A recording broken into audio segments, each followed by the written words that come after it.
মোবাইলে নিউজে দেখলাম যে সচিবালয় আগুন। সাথে সাথে আমি মানে লাইভ দেখার জন্য টিভি খুললাম, তো ইন্ডিপেন্ডেন্ট টিভি, বাংলাদেশের তো বিশ্বস্ত টিভি টেলিভিশন চ্যানেল। সেখানে গিয়ে দেখি রিপোর্ট করতেছে যে আগুন লেগেছে 1:52 কিন্তু আহ, যেখানে এরপরে 1:54 ফায়ার সার্ভিসের লোকজন চলে আসছে খবর পেয়ে কাছাকাছি যেহেতু। কিন্তু তারপর তার রিপোর্ট হলো যে তারা এসে দেখে যে ইতিমধ্যে 7-8টা রুমে খবর দেওয়ার আগেই আগুন জ্বলতেছে। তা আগুনটা তো লাগার সাথে সাথে আমরা ফায়ার সার্ভিসের খবর দিই, এখানে তো সিকিউরিটি গার্ড ছিল অবশ্যই। তো সেই সিকিউরিটি গার্ড সাথে সাথে কেন খবর দিল না, 8টা রুমে আগুন লাগার পরে কেন খবর হলো? কাজে এটা যে কোনো নাগরিক আমরা যারা আছি বুঝি যারা পরিকল্পিত। এবং গতকালকে আপনারা দেখেছেন জাতীয় অনেকগুলো পত্রিকায় রিপোর্ট হয়েছে যে 20শে জানুয়ারির ভিতরে দেশে একটা নাশকতা হবে।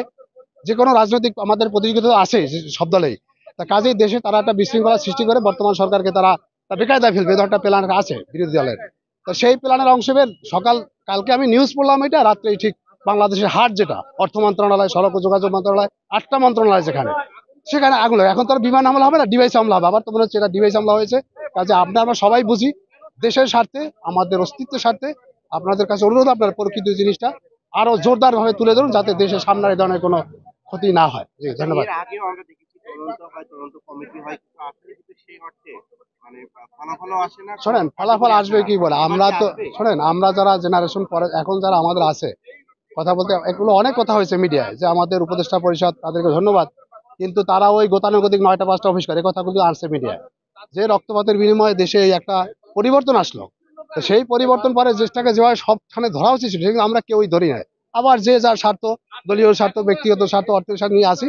যে কারণে আমাদের দেশের প্রতিযোগী রাষ্ট্রের সাথে রাষ্ট্রের প্রতিযোগিতা থাকবেই, কম্পিটিশন থাকবে, এটা পৃথিবীর ইতিহাস, আমরা সবাই জানি। তো সেটা যে আমার প্রোটেকশন আমি না দেই, তা দেশ তো আমি শুধু পার্শ্ববর্তী রাষ্ট্রকে দোষ দিলে তো হবে না, সবাই তো চাইবে নিজ দেশ প্রতিযোগিতা। কাজেই আমি মনে করি আমরা যারা আছি নিয়ম, পরবর্তী জেনারেশন, দেশটা আমাদের সকলের, সকলের ব্যাপারে, সাংবাদিক বলেন, অফিস আদালত বলেন, সব সেক্টর আপনি চোখ কান খোলা রাখেন।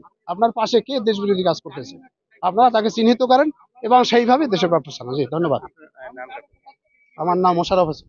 ভাইয়া, এই যে জি। আজকে ঘটনা ঘটলো, আসলে